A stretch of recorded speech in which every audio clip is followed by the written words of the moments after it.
Salut tout le monde, je vous retrouve aujourd'hui pour qu'on se parle un petit peu de la sélection Red Bull pour le prochain Tour de France qui va arriver dans quelques jours. Et il y a des choses qui m'ont paru un petit peu, je vais pas dire lunaires, mais particulières dans cette sélection et sur lesquelles j'aimerais revenir avec vous. Et ainsi, je vais vous poser mon problème et vous me donnerez votre avis en commentaire, bien sûr. Euh, Si on prend la sélection de Red Bull cette année comparativement à la sélection de Red Bull l'année dernière, il y a quand même un bon changement de stratégie. Alors, contrairement à UAE et Visma qui vont tout cibler sur un seul homme, Vingegaard chez Visma et Pogacar chez UAE, on sent bien cette année chez Red Bull la volonté de ne pas tout miser sur le classement général à travers Florian Lipovic ou Primoz Roglic. C'est pourtant quelque chose qu'ils avaient fait l'an dernier. Ça s'était très mal passé, on va y revenir. Et c'est peut-être aussi pourquoi cette année la sélection Red Bull est un petit peu plus hétérogène. On essaye vraiment de jouer un petit peu sur tous les tableaux. L'an dernier, il y avait dans la sélection Red Bull un trident qui devait s'exprimer en haute montagne et plus particulièrement dans le classement général. On partait avec l'idée d'essayer de remporter le Tour de France avec Primoz Roglic et à ses côtés, on avait placé Alexander Vlasov et Jane Lay. Jane Lay qui est quand même un vainqueur de grand tour et qui avait aussi sa chance pour très bien performer, comme il l'avait fait notamment sur le Tour de France 2023. Et aux côtés de ces trois gars, qui visaient un bon classement général et peut-être des étapes pour une montagne, on avait mis 5 coéquipiers, 5 rouleurs qui étaient là pour les protéger dans la plaine, voire sur les terrains un peu punchy. Il y avait eu Bob Jungels, Marco Haller, Danny Van Poppel, Nico Denz et Matteo Sobrero. Ça, c'était le roster Red Bull 2024. Et l'idée de base, c'était donc de performer sur le classement général à travers 3 hommes. Vlasov, Hindley, Roglic. Sauf que, à la fin de la première semaine sur l'étape des chemins blancs, Alexander Vlasov s'était cassé la cheville et n'avait pas pris le départ du coup de la 10e étape. Sur la 12e étape, Primoz Roglic était tombé, fracture de la vertèbre, abandon le soir même. Et donc au final, il ne restait plus pour sauver les meubles que Jay Hindley. Et Jay Hindley, malgré tous ses efforts du monde en dernière semaine, n'avait pas été au niveau. Et même s'il avait essayé de batailler aux côtés de Richard Carapaz et Simon Yates pour des étapes à certains moments, Jay Hindley n'a tout simplement pas été au niveau pour sauver ce qui pouvait être sauvé encore dans la maison Red Bull. Et comme les 5 autres gars qui, à la base, étaient là pour aider Vlasov, Hindley, Roglic, n'avait tout simplement pas le niveau pour essayer de rattraper ce qui devait être rattrapé, et bien Jungels, Haller, Van Poppel, Nico Denz, Matteo Sobrero n'avaient rien fait en 2e et 3e semaine, et Hindley non plus. Bref, au global, le Tour de France 2024 de la Red Bull avait été, on peut le dire, catastrophique. Oui, en raison des abandons d'Alexander Vlasov et de Primoz Roglic, mais le bilan était là, quoi. Ça avait été un Tour de France cataclysmique pour Red Bull. Du coup, cette année, ils ont changé le fusil d'épaule, mais à fond. Et ils ne souhaitent surtout pas reproduire les mêmes erreurs que l'année dernière. Donc, on reprend quand même un trio pour le classement général. Primoz Roglic, on y reviendra après sur la condition actuelle du Slovène. Florian Lipovic, qui pour moi donne le plus de garanties au départ de ce Tour de France. Et Alexander Vlasov. Bon, Vlasov, je rappelle quand même que sa saison 2025, pour l'instant, n'est absolument pas brillante. Il est prévu qu'il ait un pic de forme à partir de la 2e semaine du Tour de France, ce qui devrait lui permettre d'enchaîner avec la Vuelta un peu plus loin dans la saison, fin août, début septembre, Vuelta sur laquelle, normalement, Alexander Vlasov devrait jouer le classement général. Bien, donc, on a encore un trident à l'image de l'année dernière. Sauf que cette fois, pour les 5 autres compagnons de la sélection, on n'a pas collé 5 rouleurs, 5 purs équipiers. On a mis un sprinter, Jordi Meeus, qui marche plutôt bien actuellement parce qu'il a remporté une étape du Tour de Suisse. Et à ses côtés, on a mis un lanceur, Danny Van Poppel, qui est un des meilleurs lanceurs du monde, qui d'ailleurs avait lancé Jordi Meeus sur sa victoire d'étape au Tour de Suisse. C'est un duo qui marche bien. Donc déjà, aux côtés des 3 mecs pour le classement général, on a mis 2 gars pour jouer les sprints. Et au-delà de ça, on a mis Laurence Pitty et Mick Van Dijk. Alors là se pose la question de l'utilité de ces gars-là dans le roster. Est-ce qu'ils sont là pour intégrer le train de Jordi Meeus et aider Meeus à remporter des victoires d'étape? Ou est-ce qu'ils sont là plutôt au soutien des leaders pour le classement général, Lipovic, Vlasov et Roglic? Bon, j'y reviendrai après, mais mes d'avis que c'est plutôt la 2e tendance qui va se profiler pour ces gars-là, parce qu'un train de sprint, ça ne se prépare pas comme ça au dernier moment. Jordi Meeus, Danny Van Poppel ont bossé fréquemment ensemble cette année.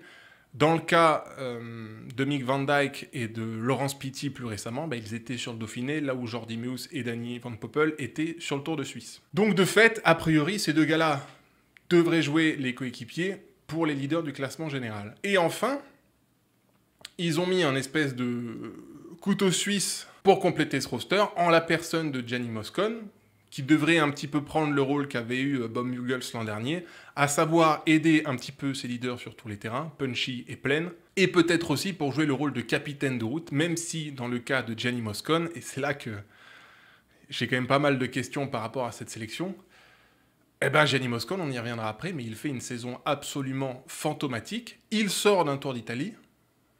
Bref, je ne comprends absolument pas la sélection de l'Italien dans ce roster-là. Donc, si on rentre un petit peu plus dans le détail de cette sélection, Jordi Meeus, Danny Van Poppel, personnellement, je suis très curieux de voir ce que ça va donner contre les meilleurs sprinters du monde. Alors, il ne faut pas se le cacher, ça va être très dur de surpasser le trio magique Jonathan Milan, Jasper Philipsen et Tim Merlier. De mon avis, Jordi Meeus a les capacités pour claquer une étape sur ce Tour de France, mais ça va être difficile de faire mieux. Il faut dire que lorsqu'on voit un petit peu le roster de Lidl, et notamment le train qui a été construit autour de Milan, ça va être difficile vraiment de pouvoir concurrencer déjà l'Italien et les solistes que devraient être Tim Merlier et Jasper Philipsen, même si dans le cas de Jasper Philipsen, je rappelle qu'il y aura quand même Mathieu Van Der Poel à ses côtés. Bref, le niveau sera extraordinaire, et ça va être très dur et pour Meeus et pour Van Poppel d'aller chercher mieux que peut-être une victoire d'étape. Donc on peut se demander si ces deux gars-là ne sont pas là plus pour essayer d'aller chercher les top 10 ou les top 5 avec Jordi Meeus, essayer de scorer un maximum de points SEU, gratter un petit peu d'argent aussi. Quoi qu'il en soit, peut-être qu'on se prépare déjà à un petit désastre au niveau du classement général, et peut-être que ces deux gars-là sont là pour redresser peut-être déjà le bilan de Red Bull. Bref, vous l'avez compris, contrairement à l'an dernier, on ne va pas tout mettre sur le même gars ou les deux mêmes gars. Dans le cas de Laurence Pitty et Mick Van Dijk, encore une fois, il y aura cette interrogation et le but, ça sera un petit peu sur les premières étapes d'identifier leur rôle dans cet effectif. Je rappelle, est-ce qu'ils seront là pour participer et lancer les sprints pour Jordi Meeus, ou est-ce qu'ils seront là pour aider Primoz Roglic, Florian Lepovic dans toutes les situations possibles? Personnellement, je rappelle que puisque ces deux gars-là étaient sur le Dauphiné, là où Jordi Meeus et Danny Van Poppel étaient sur le Tour de Suisse, je penche plutôt, encore une fois, vers la deuxième tendance. Ça devrait jouer les équipiers, et pourquoi pas des cartes personnelles à un certain moment de la course. Dans le cas de Laurence Pitty, je pense que le garçon a toutes les qualités pour gratter une étape, même si sa saison 2025 n'est pas incroyable. Gianni Moscon, je rentre un petit peu plus dans le vif du sujet concernant l'Italien. Il sort d'un Tour d'Italie, donc on est en droit de se demander s'il a bien récupéré ce Tour d'Italie. A priori, je me fais pas trop de soucis parce qu'il a été aux abonnés absents total sur le Tour d'Italie. Vraiment, son Giro a été fantomatique. Il est rarement, ne serait-ce que dans le top 100 de toutes les étapes du Tour d'Italie. Si on ajoute qu'avant cela, sur les classiques, il a DNF la moitié des classiques auxquels il a participé. Bref, je vous jure, et j'aimerais bien que vous m'aidiez à comprendre dans les commentaires, je ne comprends pas pourquoi Gianni Moscon est au départ de ce Tour de France. Je suis convaincu qu'il y avait la moitié de l'effectif Red Bull qui méritait beaucoup plus sa place au départ de ce Tour de France que Gianni, quoi. Alors, c'est vrai qu'il a fait un Tour de France correct aux côtés de Remco Evenepoel l'an dernier. Bon, enfin, pardon, mais Gianni Moscon n'est plus dedans. On n'a plus l'impression que c'est véritablement un coureur professionnel depuis qu'il a quitté les rangs Ineos en 2020, fin 2021 ou fin 2022. Bref. Oui, c'est une sélection qui pose grandement question et j'ai très hâte de voir quel sera son rôle au sein de la sélection Red Bull dans les jours à venir. Oui, bon, encore une fois, je ne suis pas dans le secret des dieux. Red Bull, c'est des choses que je ne sais pas, bien évidemment. Mais je pense qu'on est tout à fait en droit de se dire déjà que c'est une sacrée surprise de voir Gianni Moscon au départ de ce Tour de France et que ça va être difficile de voir ce qu'il va pouvoir faire aux côtés de Roglic, Lipovic ou même de Meeus dans les jours à venir. Bref, voilà, ça c'était pour les 5 gars qui ne joueront pas le classement général pour Red Bull sur le Tour de France à venir. Et puis, dans le cas du trident Alexander Vlasov, Primoz Roglic, Lipovic, là aussi, il y a une interrogation très forte. Qui doit prendre le lead parmi ces trois-là pour faire le meilleur classement général possible sur le Tour de France? Alexander Vlasov, je vais mettre de côté. Pour l'instant, il n'est pas dedans en 2025. On a bien compris depuis le début d'année que lui, ce qu'il visait véritablement, c'était le classement général de la Vuelta. Et qu'il devrait donc commencer à monter en pression en deuxième et troisième semaine pour aider Primoz Roglic ou Florian Lipovic dans le classement général, ou pour jouer une étape plus personnelle si Roglic et Lipovic venaient à, dès les premiers jours, perdre peut-être toute chance à un classement général. Donc le Russe, je le mets de côté. Donc il y a une espèce de petit duel déjà en interne entre Primoz Roglic et Florian Lipovic pour voir qui prendra le lead de Red Bull quant au classement général. Primoz Roglic, on pourrait se dire, bon, le gars est sur un abandon au Tour d'Italie. Il était quand même bien touché à la fin de deuxième semaine qui a amené à son abandon. Et 6 semaines après, on peut se dire, théoriquement, Primoz ne devrait pas être au niveau. Alors, historiquement, Roglic nous a quand même habitués très souvent à abandonner sur le Tour de France et 6 semaines après à être au départ du Tour d'Espagne et de remporter le Tour d'Espagne. Donc, déjà, ça, je vais balayer cette interrogation.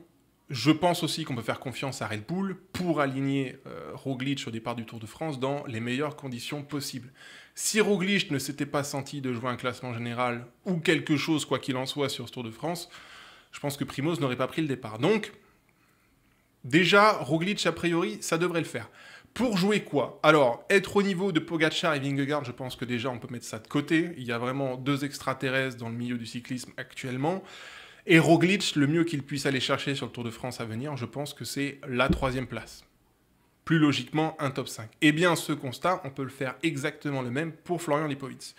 Lui n'a pas eu de problème de santé depuis le début d'année. Lui marche sur l'eau à son niveau. 2e à Paris-Nice, pas très loin du podium sur le Pays Basque. S'il n'était pas tombé sur la dernière étape, il aurait fait podium au Pays Basque. Et récemment, 3e du Dauphiné, derrière, encore une fois, les 2 extraterrestres, Pogačar et Vingegaard. À partir de là, au vu du rythme et de la saison au global de Lipovic, j'aurais tendance à donner toute ma confiance à Florian Lipovic. C'est un jeune qui monte, il faut le mettre gentiment en pression pour l'avenir. Et avec ce qu'il nous a montré ces derniers temps, Lipovic, ça va jouer, je pense, entre 3 et 5 sur le prochain Tour de France.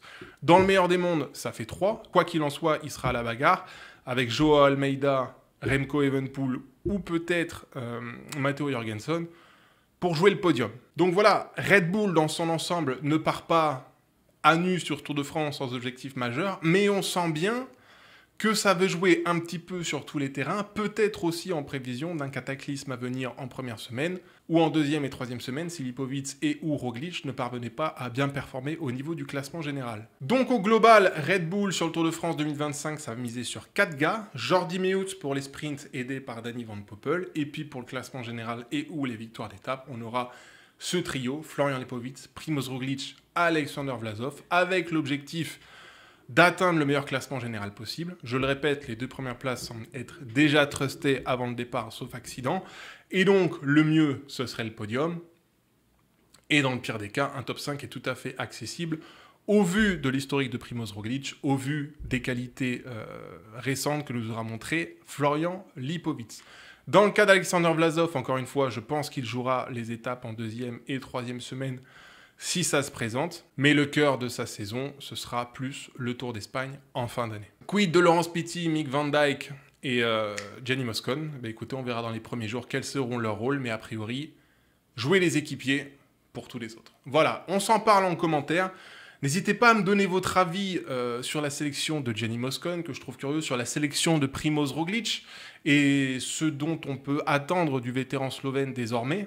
Mais voilà, il y a encore beaucoup d'interrogations chez Red Bull. C'est pas aussi clair qu'UAE et Visma, c'est normal. Mais je pense qu'il va falloir qu'ils mettent les choses un petit peu au clair dans les premiers jours pour dégager une tendance qui puisse amener Red Bull au meilleur résultat possible sur le Tour de France à venir. Voilà, c'est tout ce que j'avais à vous dire sur la sélection de Red Bull. N'hésitez pas à me donner encore une fois votre avis en commentaire. Et on s'en parle comme à chaque fois. Allez, je vous laisse ici, je vous retrouve demain. Bye bye!